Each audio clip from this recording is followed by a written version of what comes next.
ازيكم عاملين ايه؟ كل سنة وانتم طيبين. بمناسبة شهر رمضان وبمناسبة الشهر الكريم هنعمل مع بعض قطايف بيتي وبطريقة صحية. بطريقة صحية ليه؟ لان احنا اولا هنحمرها في القلاية الهوائية بمعلقة زيت واحدة بس، يعني مش هتكون شاربة زيت زي المقلية في زيت غزير، وينفع نستخدم زيت صحي، وكمان الدقيق هيكون دقيق صحي، والشربات هنحاول انه يكون صحي بقدر الامكان. يعني هناكل القطايف اللي بنحبها زي ما احنا عايزين وبدون تأنيب ضمير. تعالوا نشوف المكونات والطريقة، بس قبل ما نبدأ ما تنسوش تشتركوا في القناة وتفعلوا جرس التنبيه عشان يوصل لكم كل جديد.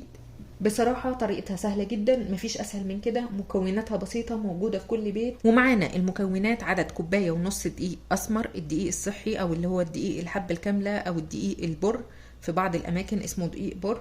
هندخله كويس جدا، لازم هننخله مرتين أو 3.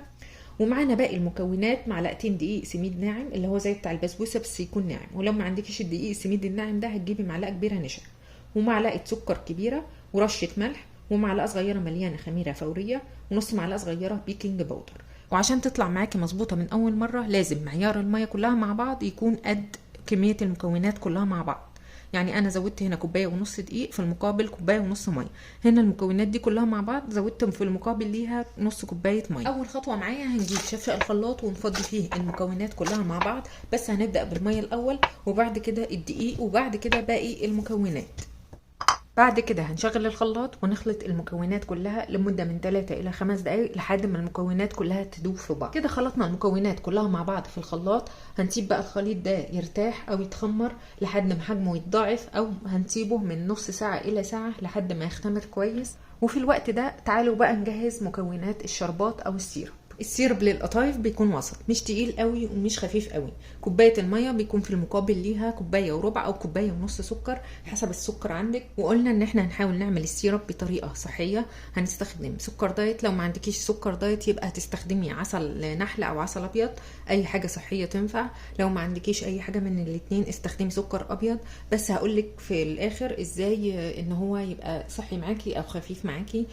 اول حاجه هنحط السكر وبعد كده الميه بالترتيب، وهنرفعهم على النار بدون تقليب خالص لحد ما تغلي، ونراعي ان الحراره او النار تكون عاليه جدا عشان تغلي معاكي بسرعه. واول لما تغلي هتزودي فانيليا وعصير نص ليمونه، وبعد كده تقللي الحراره وتسيبيهم مع بعض، وكل ده بدون تقليب لحد ما السيرب يتقل معاكي. كده الخليط اتخمر معايا وحجمه تقريبا اتضاعف. هنعمل ايه بقى؟ الخطوه دي مهمه جدا. هنجيب ربع كوبايه ميه او 3 معالق كبار مليانين ميه، هنزودهم على الخليط ونرجع نشغل الخلاط عليهم تاني لمده 3 دقايق عشان نخرج الهواء الموجود في الخليط. الخطوه دي مهمه جدا ولازم نعملها. نيجي بقى لاصعب واهم مرحله، وهي مرحله تشكيل العجين. بس قبل ما نبدا فيها هنحتاج كام حاجه كده نجهزها. اولا هنحتاج معلقه سيليكون، وطاسه تيفال او سيراميك او اي نوع غير لاصق، وفوطه لتغطيه العجين، وشفشق الخلاط يكون له بوز. ولو ما عندكيش شفشق الخلاط ببوز هتجيبي اي شفشق تاني وتفضي الخليط فيه ويكون ليه بوز. بعد كده هنبدأ في مرحلة تسخين الطاسة. هنسخنها كويس جدا ولازم نسخنها، وممنوع واوعي تدهني الطاسة زيت لانه هيتحرق منك وهيخلي العجين يلزق فيها. بعد كده هنبدأ بشويش وبالراحة خالص ننزل بالخليط واحدة واحدة على الطاسة، ونحاول نثبت ايدينا في نص الطاسة بالظبط، وهننزل بجزء صغير من العجين لحد ما ياخد الشكل الدائري بالحجم المطلوب، وتكون النار عالية جدا على الطاسة. وبعد كده هنستنى لحد ما الوش بتاعها يستوي. طب نعرف منين ان الخليط ناجح؟ هنعرف من شكل الفقاعات اللي هتظهر معانا على الوش. لو قليلة يبقى كده العجين تقيل ومحتاج يتزود مية، ولو الفقاعات كتير يبقى كده الخليط تمام.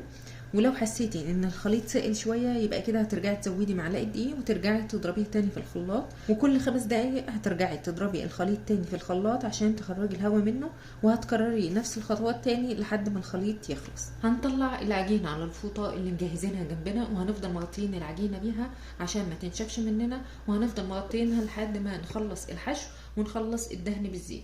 نيجي بقى لخطوه الحشو.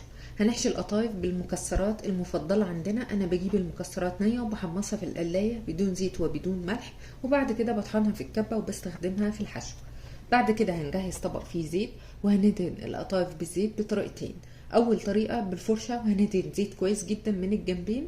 تاني طريقه انك تغطسي كل واحده منهم في الزيت، بس هتكلفك زيت اكتر شويه، بس في المقابل هتكون افضل واقرب للماء. اختاري الطريقه اللي تعجبك والانسب ليكي، الطريقتين ناجحين جدا. هنبدا نشغل القلايه. التحمير بيكون على اعلى درجه حراره موجوده في القلايه. في ديلونجي هنستخدم درجة حرارة 4، وفي القلايات غير الديلونجي هنستخدم درجة حرارة 200، وفي القلاية ديلونجي هنستخدم السخان العلوي والسخان السفلي. هنظبط الوقت على 5 دقايق. كده عدى 5 دقايق من الوقت على القطايف وبدأت تتحمر وتاخد لون، فأنا مش عايزة الأطراف تتحروق لأن القطايف حجمها مش متساوي، فأنا هقلل الحرارة. هقلل الحرارة من 4 ل 3 في ديلونجي، وفي القلايات غير الديلونجي هنقلل الحرارة من 200 إلى 170، وفي ديلونجي هنقفل السخان السفلي مش محتاجينه تاني، هنقفله عشان القطايف ما تتحمرش زيادة عن اللازم من تحت. وبعد كده هنلف القطايف، هنخلي اللي ناحية السخان ناحية بره واللي بره ناحية السخان عشان يكون التحمير متساوي، وهنكمل تاني 10 دقايق على درجة حرارة 3 السخان العلوي فقط. كده خلصنا التحمير والقطايف متحمرة حلوة جدا بصراحة، اللون متساوي، متحمرة كويس من فوق ومن تحت. نيجي بقى لخطوة السيرب.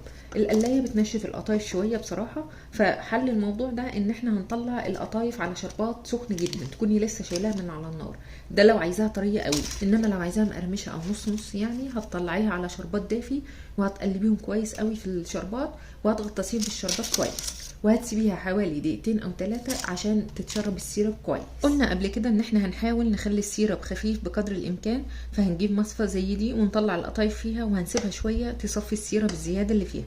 هنحاول بقدر الامكان انها تكون اخف. كده خلصنا، وبصراحة الموضوع مرهق جدا بس النتيجة تستاهل والنتيجة مرضية جدا. هتاكلي احلى واخف واطعم قطايف من القلاية. هقولك على تريك كده هتخليها اطعم واطعم. هتزيني الوش بجوز الهند تكون مبشوره، وبعد كده هتسيبيها في التلاجة تتسقع شويه، وكلي بقى احلى قطايف. كده اخدنا اجمالي الوقت في القطايف 15 دقيقه. اول 5 دقايق على درجه حراره 4 استخدمنا السخان العلوي والسخان السفلي، وبعد كده قللنا الحراره من 4 ل 3 وقفلنا السخان السفلي، وكملنا 10 دقايق كمان على درجة حرارة 3 السخان العلوي فقط، وطلعنا القطايف على شربات سخن جدا عشان تكون طرية معاكي، وبعد كده سيبناه يصفي السيرب الزيادة اللي فيه. كده عملنا القطايف بطريقة صحية. استخدمنا دقيق الحبة الكاملة، قليناها بمعلقة زيت واحدة، حاولنا ان الشربات يكون خفيف بقدر الامكان. هقولك بقى كم ملحوظة على عجينة القطايف نفسها عشان تكون ناجحة معاكي. خلي معيار المية قد كمية المكونات كلها مع بعض، واستخدمي نفس الكوب. بعد ما الخليط يتخمر زودي ربع كوبايه ميه تاني حسب الدقيق عندك، ونوع الدقيق بيفرق جدا. اخلطي الخليط تاني في الخلاط عشان تطلعي الهواء الزياده منه. لو حسيتي ان الخليط تقيل زودي ميه، ولو حسيتي ان الخليط سائل زياده عن اللازم زودي معلقه دقيق، وكمان ارجعي اضربيه تاني في الخلاط. نوع الدقيق بيفرق جدا، ومن اهم اسباب نجاح القطايف في القلايه هو نوع الدقيق. لو عايزاها متحمره عن كده زودي الوقت كمان 3 دقايق، وكلي احلى قطايف وبألف هنا. بتمنى تكونوا استفدتوا من الفيديو. لو عندكم اي سؤال سيبوهولي في التعليقات وهرد عليكم فورا، وما تنسوش تدعموني بلايك او كومنت على الفيديو، وتشتركوا في القناة وتفعلوا جرس التنبيه عشان يوصلكوا كل جديد. وشكرا لكم جدا.